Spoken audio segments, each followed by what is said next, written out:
Bom dia, meus queridos alunos do sétimo ano do Colégio Castro Alves. Vamos iniciar mais uma aula de geografia. O tema da aula de hoje é infraestrutura. Nós trabalharemos com a nossa apostila, da página 32 até a página 37, fazendo uma abordagem final desse conteúdo e englobando também a correção de exercícios nessa aula de hoje, beleza? Só para relembrar, pessoal, microfones desligados, tá? Câmeras desligadas. Se vocês quiserem fazer alguma pergunta, vocês podem abrir o microfone, tem total liberdade para abrir o microfone e perguntar, ou também, quem quiser participar da aula, seria muito interessante que muitos alunos participassem da aula, vocês também podem utilizar o chat aqui no canto da nossa tela, beleza? Quer perguntar, pode chamar pelo chat ou pode abrir o microfone, que eu passo a palavra para vocês. Só lembrando, reforçando essas orientações. Beleza, galera? Então, meus queridos alunos, o tema da aula de hoje é infraestrutura.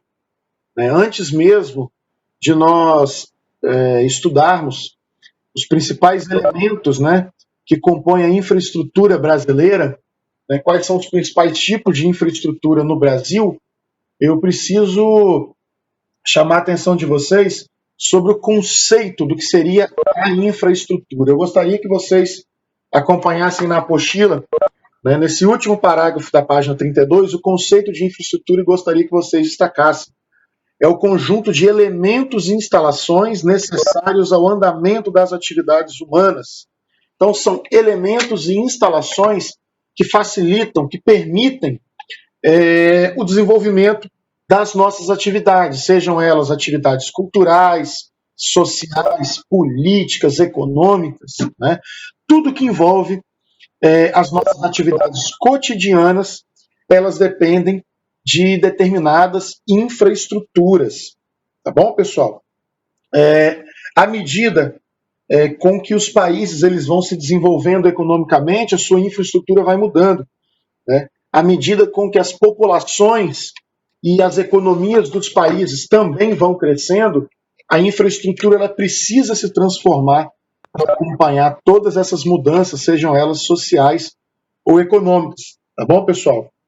E, obviamente, nos países mais desenvolvidos economicamente no mundo, a infraestrutura ela é muito mais presente, ela conta com muito mais recursos de tecnologia. Quanto maior o grau de desenvolvimento dos países, melhor e mais extensa são as redes de infraestrutura. Tá? Professor, mas que tipo de infraestrutura existe para que as nossas atividades cotidianas sejam desenvolvidas? Comunicação, energia e transporte.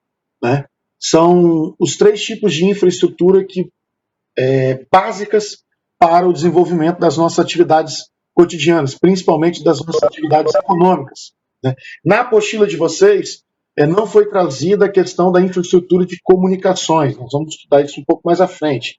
No texto da apostila, para quem fez a leitura sugerida pelo professor e assistiu à videoaula que eu postei semana passada, já percebeu que na nossa apostila são trazidos aí os principais tipos de infraestrutura de transporte e de energia no território brasileiro.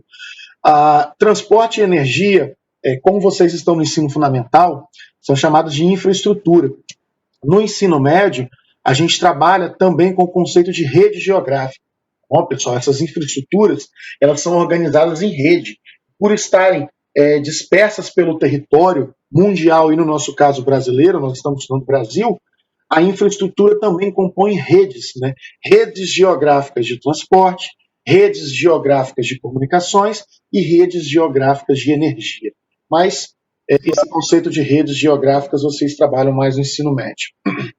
Na página 33 da apostila, também o texto chama a atenção da necessidade de renovação e ampliação da infraestrutura, de um local de acordo com o crescimento da sua população e de acordo com o crescimento econômico do lugar. Então, quanto maior a população, quanto maior o dinamismo, o crescimento das atividades econômicas, melhores né, devem ser as infraestruturas de transporte, de comunicação e de energia, para atender essa população, para atender essa economia que cresce. Né? No Brasil, ainda na página 33, no segundo parágrafo, né, é citado a privatização no Brasil das infraestruturas, aí, principalmente de transporte e comunicação. Tá? O que seria essa privatização? Até a década de 90, praticamente toda a infraestrutura de transporte, né, de comunicação e de energia eram feitas pelo governo, né, pelo Estado, pelo poder público, seja ele municipal, estadual ou federal. Após a década de 90, o Brasil conhece um cenário de privatizações. O que seriam isso? O governo vendendo esses serviços para que as empresas pudessem explorar, né, pudessem construir e cobrar por essa infraestrutura. Um exemplo aí no nosso estado do Espírito Santo é hoje chamada de EDP. Né? Antigamente, toda a infraestrutura de energia, né, de produção, de transporte, distribuição de energia, era feita pela Excelsa. Né? Até hoje a gente fala, esqueci de pagar a conta da Excelsa, já é um costume nosso, né? Que era estatal, que era do governo, né? Espírito Santo Centrais Elétricas S.A. Hoje, na nossa conta de energia, não vem mais Excelsa. Até pouco tempo atrás era EDP, Excelsa, hoje só EDP. O que significa EDP? Energias de Portugal. Sim, né? A Excelsa foi privatizada pelo governo do Espírito Santo, né?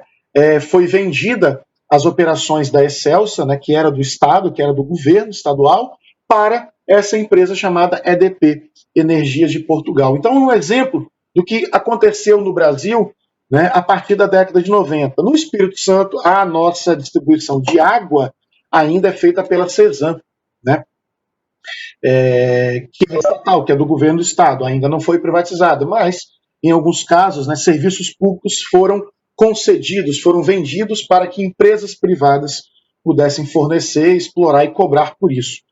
Então, isso foi um movimento muito comum no Brasil a partir da década de 90 e cada vez mais presente no dia de hoje. Tá bom? Então, o texto também chama atenção sobre isso. E na página 33, são trazidos aqui os principais meios de transporte, as principais redes de transporte no Brasil. Quando a gente fala de infraestrutura, a gente precisa entender como o setor de transportes ele é organizado, como que ele é importante para a nossa economia. Qual a importância dos transportes, galera? Vocês poderiam responder no chat ou no microfone? Por que um setor de transportes bem organizado e bem desenvolvido é importante para nós, né, população e para a economia? Alguém pode responder aí para mim? Alguém pode participar? A importância do setor de transporte, por que o transporte é importante? Para nós, população e para a economia do país. Qual a importância de um setor de transportes bem estruturado, bem desenvolvido? Movimentação da população, o Yarley colocou. O Daniel, para locomover pessoas e matérias. Exatamente. Né, para o transporte de pessoas e de produtos, né, de mercadorias ou matérias-primas. A partir do setor de transportes, que matérias-primas, produtos industrializados, pessoas circulam pelo território. Né? Fundamental para a economia do país, como o Esther está citando. É importante para nos locomover, né? Como a Isabela também citou. Exatamente, galera.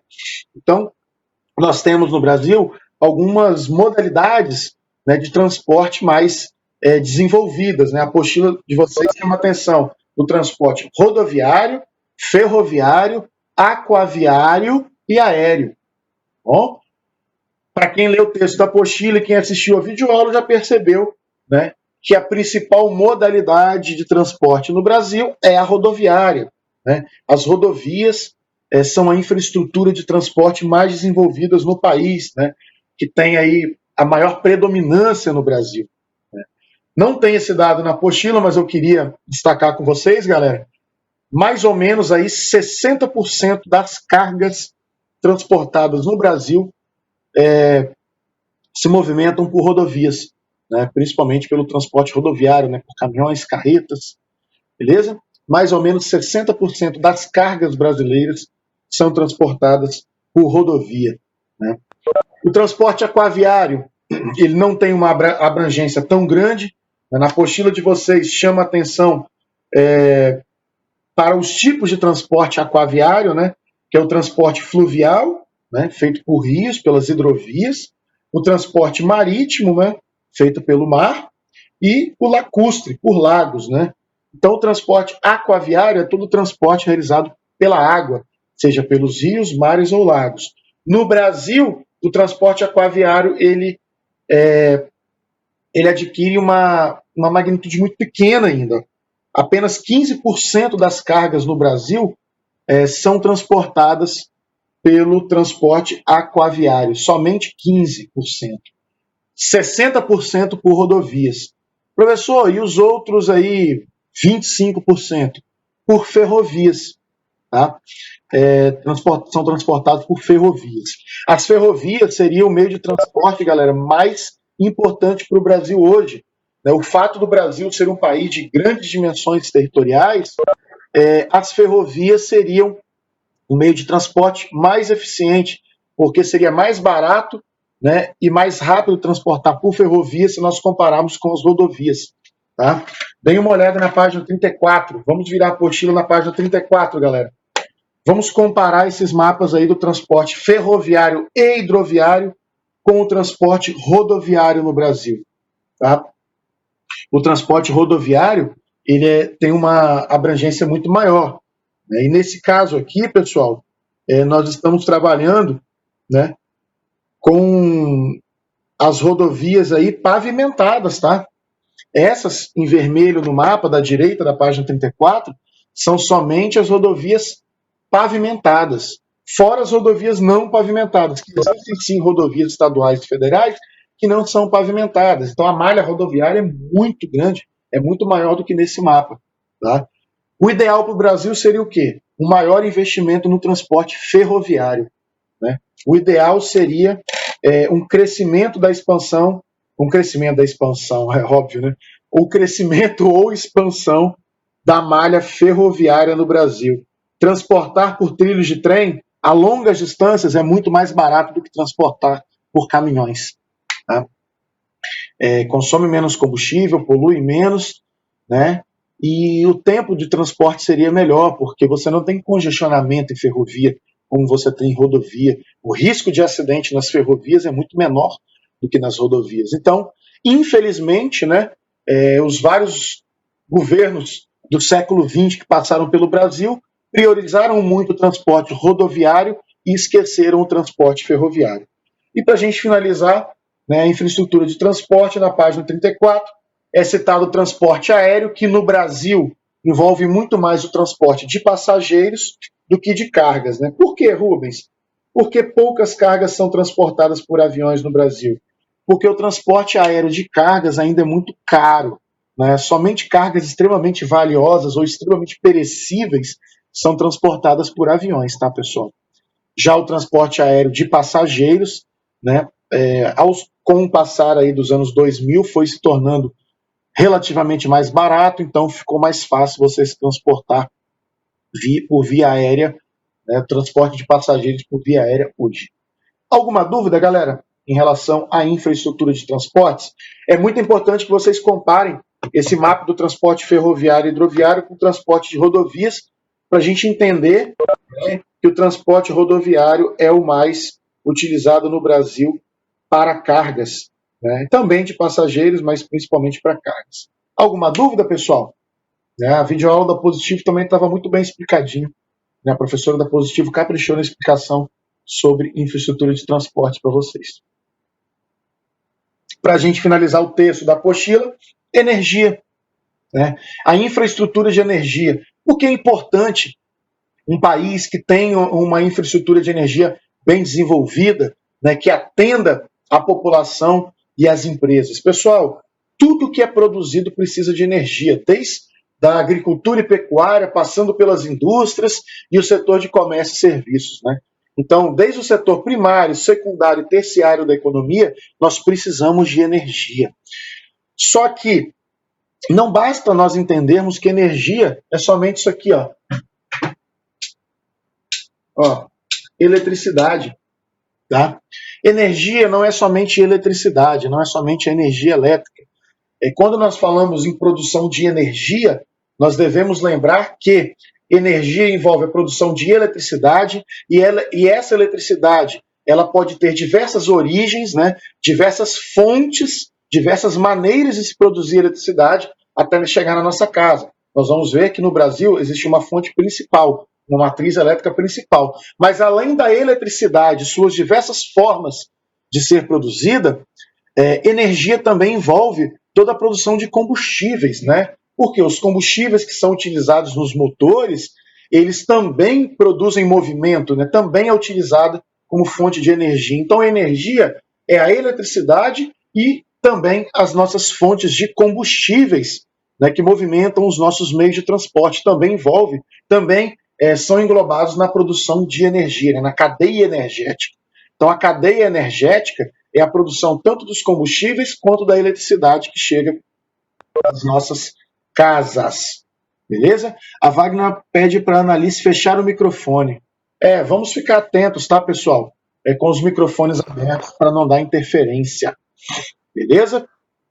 Annalise, do 7º B, dá uma olhadinha, tenta fechar o seu microfone aí. Tá bom? Então, galera, quando a gente estuda energia no Brasil, a gente precisa analisar, eu preciso lembrar a vocês que a produção de energia ela pode acontecer por diversas fontes, né, por diversas maneiras. Né? Vamos aí no gráfico da página 35, analisar, por exemplo, a geração de energia elétrica por fonte no Brasil. Pessoal, são várias as maneiras de se produzir energia elétrica no Brasil. O gráfico mostra as 7 principais matrizes elétricas no Brasil, isto é, as 7 principais fontes de energia elétrica no Brasil. Ok? Qual a principal matriz elétrica brasileira de acordo com o gráfico?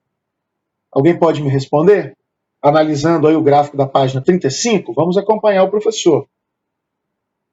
De acordo com o gráfico da página 35, é bem fácil a gente descobrir, né, interpretar qual é a principal fonte de geração de energia elétrica no Brasil. Alguém pode responder pelo chat? É o que tem o maior percentual, né, galera? Hidráulica, muito bem. Ana Vitória, Yarley, Esther também respondeu. Isso aí, Isabela. É energia hidráulica. Eu gostaria que vocês, na frente de hidráulica, puxassem uma setinha no gráfico, né, grifassem o percentual da energia hidráulica e que vocês também escrevessem, junto de hidráulica, puxassem uma setinha em qualquer lugar da apostila e escrevesse hidrelétrica. Por que, Rubens? Porque no caso do Brasil, né, a fonte de energia hidráulica ela se manifesta principalmente pelas hidroelétricas, que seriam o quê? Grandes represas, né, se utilizando das barragens dos rios para a movimentação de geradores, né? Usinas hidrelétricas. Escrevam aí, além de hidráulica, puxe uma setinha e escrevam hidrelétrica, tá? Porque ela pode ser chamada de hidráulica ou hidrelétrica. Não se esqueçam. Então, pessoal, dessas fontes de energia, as hidrelétricas, né, que estão dentro dessa fonte aí de energia hidráulica. O que é hidráulica ou hidrelétrica? É a força da água, né, movimentando geradores, turbinas, que convertem a energia, né, do movimento em eletricidade. O que acontece nas hidrelétricas? Nós já estudamos isso lá atrás. Eu já citei essa questão da energia hidrelétrica para vocês. Tá? Nós temos aí rios que são represados, formando aqueles grandes lagos de barragem, né, onde existem geradores elétricos e grandes turbinas, né, como se fossem grandes conchas, onde essa água sai da represa, né, com muita força, movimentam essas conchas e esse gerador vai recebendo muito movimento e converte esse movimento em eletricidade para nós. Beleza, pessoal? Dessas fontes de eletricidade aqui no gráfico, nós temos algumas fontes que são consideradas fontes não renováveis, né, que são finitas, e algumas fontes chamadas de renováveis, né, que são infinitas, que se renovam. Né? O texto da apostila da página 15, ele destaca, dentre as fontes não renováveis, o gás natural, carvão mineral, o petróleo e a energia nuclear. Né? São, do gráfico, as 4 fontes não renováveis são gás natural, carvão mineral, petróleo e a energia nuclear, que utiliza minerais metálicos, né, componentes radioativos, que são queimados nas usinas nucleares para produzir eletricidade. Por que são fontes não renováveis? Porque, dependendo do ritmo de exploração desses recursos naturais, eles podem acabar, eles são finitos, né? Por outro lado, nós temos também as fontes chamadas de renováveis no Brasil, que no texto Conexões, né, são citadas, né, as principais energias renováveis no Brasil, aqui nesse textinho Conexões da página 35. Né, das fontes renováveis, né, quase 62% são produzidas no Brasil pelas hidrelétricas, né, o próprio quarto parágrafo, o terceiro parágrafo aqui da página 35, ele chama a atenção, então vocês podem destacar esse percentual. Né? A energia hidrelétrica ela é renovável, né? A água é um recurso renovável, porém, o próprio texto da apostila chama a atenção sobre um probleminha, né, acerca da energia hidrelétrica. Ah, não é poluente, né? A água se renova, né? A água dos rios são abastecidos pelas chuvas. Pessoal, é uma fonte legal de energia, beleza, mas ela tem um probleminha. Ela causa aí alguns impactos ambientais, pessoal, nas regiões onde as usinas hidrelétricas são construídas, tá bom? Que são aí os impactos ambientais relativos às inundações. O problema das usinas hidrelétricas é que algumas, para serem construídas, elas englobam grandes áreas de inundação, inundando áreas de florestas, inundando vilas, né, comunidades ribeirinhas. Então, muita gente, às vezes, dependendo do local onde essas hidrelétricas são construídas, precisam sair dos seus locais, né, precisam ser retiradas, assentadas em outro lugar para a construção de hidrelétricas, né? Grandes áreas que precisam ser desmatadas para inundação. Então, a energia hidrelétrica tem esse problema de impacto ambiental e social, né? Famílias, pessoas em comunidades rurais que muitas vezes e ribeirinhas que precisam ser retiradas dos locais e também grandes áreas de vegetação e áreas naturais que precisam ser inundadas propositalmente, artificialmente, com a construção das barragens, tá bom? Então esse é um dos problemas aí da hidrelétrica, mas ela é renovável e ela não polui, ok? No texto Conexões, né, são citadas aí as virtudes das energias renováveis. Eu gostaria que vocês destacassem isso na apostila, né? O que são as fontes renováveis, galera? São aquelas que podem ser produzidas pelo homem ou repostas pela natureza em curto espaço de tempo. Por exemplo, a água da chuva abastece os rios, né, num curto espaço de tempo, num espaço relativamente curto. Então, renovável, né, energia hidrelétrica, energia solar, eólica, né, a mesma coisa. E existem fontes de energias renováveis que podem ser produzidas, por exemplo, os biocombustíveis, né, a partir do óleo vegetal, o etanol, né, o álcool combustível produzido a partir da cana-de-açúcar. Existem alguns cultivos agrícolas que também são destinados para produzir energia. Então, energia renovável tem o seguinte significado: ela é reposta pela natureza num curto espaço de tempo, né, ou é aquela fonte de energia que pode ser produzida pelo homem para gerar eletricidade. Né? Exemplos de energias aí renováveis, né? Energia eólica, né, que é citada aqui no gráfico, a energia solar, que não está no gráfico, mas também é um tipo de fonte renovável, né, aquelas placas solares, né, aqueles painéis que recebem energia do sol e radiação solar, e a energia é guardada em baterias e é consumida aos poucos. Né? A biomassa, o que é a biomassa que está aqui no gráfico? É a produção de etanol para cana-de-açúcar, né, é a produção de madeira de reflorestamento, que é queimada em termoelétrica para produzir energia elétrica, e várias outras fontes aí biodegradáveis, né? Por isso biomassa. Então esse texto Conexões também é um texto importante para a leitura de vocês. E finalizando, né, o texto da apostila, já estou na página 36, nós temos aqui um dado muito importante, mas que ainda é preocupante: o uso de energias renováveis e limpas, como por exemplo a energia eólica, ela tem crescido no Brasil, mas ainda, né, corresponde a menos de 20% da matriz energética brasileira. Menos de 20% da matriz energética brasileira utiliza fonte renovável e limpa, infelizmente. Tá bom, pessoal? Então, a gente finaliza aqui o texto da apostila. Vocês têm alguma dúvida? Se vocês tiverem alguma dúvida, escrevam no chat, podem abrir o microfone. né, para a gente poder depois corrigir aí, para o professor poder corrigir esses exercícios, tá bom? Vocês têm alguma dúvida, pessoal, em relação à infraestrutura de transporte e energia? Beleza? Então vamos para a correção de exercício. A Esther perguntou se ela pode responder a um. Vamos lá. Página 36, eu havia pedido para vocês fazerem a 36 e a 37. Esther, pode responder a um, por favor, pelo microfone ou pelo chat. Se quiser responder pelo microfone, melhor. Bom? Pode responder, fala. Bom dia. Bom dia, Esther. A 1 fala bem assim: explique em linhas gerais a importância da infraestrutura para o desenvolvimento econômico do país. Eu coloquei que é o aumento da produtividade, do comércio e do consumo, favorecendo a movimentação da economia. Ótimo, Esther. Comércio, consumo, e além do comércio, eu vou te dar uma dica. Cita também, né, agropecuária e indústrias. Né? Isto é, qualquer atividade econômica depende de quê?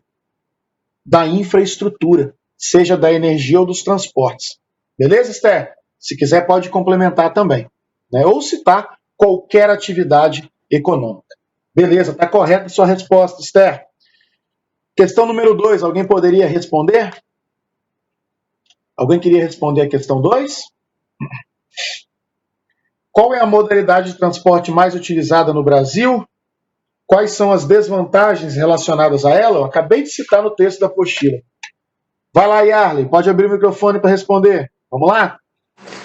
Bom dia, professor. Bom dia. A segunda pergunta foi: qual é a modalidade de transporte mais utilizada no Brasil? Isso. Quais são as desvantagens relacionadas a ela? Justifique a sua resposta. Eu coloquei que é a rodoviária e uma das desvantagens é o mais caro para longas distâncias e está relacionado a muitos acidentes. Perfeito, Yarley. Transporte rodoviário, né, é o mais utilizado para transportar cargas no Brasil, certo? Mais de 60% das cargas ainda são transportadas por caminhões, né? Desvantagens, é o mais caro, né, pelo consumo de combustível, e estão envolvidos aí com risco de acidente, perdas de cargas, perdas de vidas humanas, né? Então, essas são as principais desvantagens do transporte rodoviário. Muito bem, Yarley. Pessoal, vamos aqui na questão 3, eu vou falando aqui a questão número 3, né? E a gente vai respondendo. É para marcar verdadeiro ou falso. É lógico que o professor Rubens vai corrigir as afirmações falsas com vocês, tá bom? Então vamos acompanhar aqui. Durante muito tempo, enunciado a questão 3, as ferrovias eram as principais vias para transportar cargas e passageiros. Porém, na segunda metade do século XX, a situação foi alterada. Até o início dos anos 1900, as ferrovias eram que mais transportavam cargas. Depois isso foi mudando. Então vamos marcar verdadeiro ou falso, né, sobre o transporte ferroviário. Primeira afirmativa: o aumento do uso do transporte aquaviário por meio das hidrovias fez com que os investimentos das ferrovias fossem reduzidos. Falso. Né? Não foi devido ao transporte aquaviário, e sim pelo transporte o quê? Rodoviário. Né? Os maiores investimentos no transporte rodoviário fizeram com que as ferrovias perdessem importância no Brasil. Então a primeira alternativa é falso. Segundo, as ferrovias acarretavam problemas para a administração pública em razão dos altos gastos que esse tipo de transporte exige e o baixo volume de carga transportada. Totalmente falso. Pessoal, as ferrovias transportam gastando menos e transportam muita carga. Né? Mas por que então que os investimentos foram cortados? Os investimentos foram cortados devido ao quê? A uma opção política dos presidentes durante todo o século XX em achar que as rodovias seriam uma maneira mais moderna, né, e mais eficiente de transportar cargas pelo Brasil. Né, e pouco investiram no transporte de ferrovia, no transporte ferroviário. Vários países do mundo, como Rússia, Estados Unidos, China, países, né, com grande extensão territorial, hoje investem em ferrovias. O Brasil, infelizmente, está ficando para trás nesse quesito. Continua priorizando o transporte rodoviário, investindo cada vez menos no ferroviário. Então, a segunda afirmativa é falsa. As ferrovias perderam investimentos não é porque os gastos eram altos e transportavam pouca carga. Mentira! a maior virtude do transporte ferroviário é transportar mais barato e carregando muita carga. É falso. Terceiro parênteses.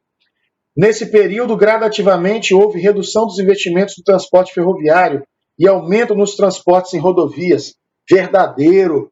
Né? As ferrovias perderam importância no Brasil porque o crescimento da indústria automobilística, como o Esther está citando aqui no chat, acabou priorizando o transporte rodoviário. Muito bem, pessoal. Então é muito importante que vocês entendam, né, essa diminuição do transporte ferroviário devido ao aumento do transporte rodoviário. Né? Infelizmente, o transporte ferroviário vem perdendo investimento. Né? Lá na página 33 foi falado sobre isso. Quarto parênteses, o transporte ferroviário não é adequado para países com grandes extensões territoriais. Mentira! Falso! Extremamente falso. O transporte ferroviário é muito adequado para países com grandes extensões territoriais como o Brasil. Então, o quarto parágrafo está falso. O transporte ferroviário é muito adequado para países com grande extensão territorial. É o mais adequado. Beleza? E a última afirmação, a redução dos investimentos em ferrovias também pode ser justificada pela vinda de indústrias automobilísticas para o Brasil, principalmente após a década de 50. Verdadeiro. Né? A Esther já tinha até respondido essa afirmativa. Beleza? Então a número 3 ficou na sequência. Falso, falso, verdadeiro, falso, verdadeiro. Bom? Esther, leia o enunciado e responda a 4 para mim, por favor. Cite duas ações relacionadas à infraestrutura que podem auxiliar no desenvolvimento do país. Eu coloquei que é aumentar o uso dos rios para o transporte fluvial, modernizar os portos marítimos. Ótimo. Maior utilização do transporte fluvial, né, com as hidrovias, e uma melhor infraestrutura dos portos no Brasil para o transporte marítimo. Ótimo. Alguma outra ação? Alguém colocou ferrovia nessa questão 4? Maior investimento aí no transporte ferroviário? Obrigado, Daniel. Ajuda a Isabelle aí, na questão 3. Muito bem, obrigado, Daniel. Valeu, moleque. Galera, questão 4, a Esther falou, maiores investimentos no transporte fluvial, né, melhor infraestrutura dos portos, e eu colocaria também, né, mais investimento no transporte ferroviário, né, porque transportaria muito mais carga com um custo, com gastos menores, tá bom? Então, investimento no transporte ferroviário, investimento no transporte fluvial, tudo isso poderia melhorar muito, né, a logística das cargas no Brasil, o transporte no Brasil. Beleza? Questão 4, né? Duas ações relacionadas à infraestrutura que poderiam auxiliar. Investir um pouco menos, não é investir menos, manter as rodovias, mas também ampliar ferrovias, hidrovias e ampliação dos portos no Brasil. Muito bem, Esther. Pessoal, questão número 5, fala sobre geração de energia. Sobre as fontes de energia e seus impactos, marque E para as informações relacionadas à energia eólica, S para a solar e H para a hidrelétrica. Vou ajudar vocês nesse caso. Primeiro parágrafo da questão 5. Sua obtenção depende de condições associadas à nebulosidade. Depende aí se tem muitas nuvens, tempo muito nublado, não é muito favorável. Energia solar, S. Então, a energia solar depende do quê? Da quantidade de raio de sol. Segundo parágrafo, a geração de energia é inconstante, pois depende da frequência e intensidade dos ventos. Energia que depende da intensidade dos ventos, eólica, letra E. No Brasil é produzida em diferentes estados, mas se concentra principalmente na região nordeste, porque venta bastante. Eólica. Eólica. E o último parágrafo, fica ligado aí, Daniel. As regiões Sudeste e Sul concentram a maior parte das usinas desse tipo. É só olhar no mapa da página 35, né? Localização das principais usinas hidrelétricas brasileiras. Ficam onde? No Sul e no Sudeste. Por quê? Porque são onde estão os principais consumidores, os mercados consumidores, né? A principal fonte de consumo, né? Onde está o maior adensamento de população. Beleza, galera? Show! Questão 5. Questão 6. Quais as 3 fontes de energia elétrica mais utilizadas no Brasil? Tem os maiores percentuais, de acordo com o gráfico. Alguém poderia responder? De acordo com o gráfico, quais os maiores percentuais, né, as principais fontes de energia elétrica no Brasil? Quais são as 3? Alguém pode responder? Vamos lá, Esther, pode falar. Fica à vontade. Eu coloquei que são o gás natural, as hidráulicas e a biomassa. Perfeito, Esther acertou e a Arley também acertou. Gás natural, biomassa e a hidráulica, que também pode ser chamada de hidrelétrica no nosso caso, né? Então, hidrelétrica, biomassa e gás natural são as 3 principais fontes de energia elétrica, de acordo com o gráfico lá da página 35. Muito bem. Questão número 7. E a Arley depois vai responder a 8. A maior parte da eletricidade gerada no Brasil provém de fontes renováveis? Justifique sua resposta. Sim, né, galera? Sim, por quê? Qual a maior fonte de energia? Hidrelétrica. 60% da energia vem da hidrelétrica. Então, 60% é o quê? Mais que a metade. Então, sim, a maior parte gerada no Brasil provém de fontes renováveis. Por quê? Porque são as hidrelétricas que respondem por 60% da produção de energia elétrica. E é uma fonte renovável. Ok, pessoal? Muito simples, tá? Muito simples essa análise da questão 7. A resposta é sim. Por quê? Porque como a hidrelétrica é renovável e produz mais de 60% da energia brasileira, né? Então a maior parte da energia produzida no Brasil vem sim de fontes renováveis. Ok? E Arley, pode responder a 8.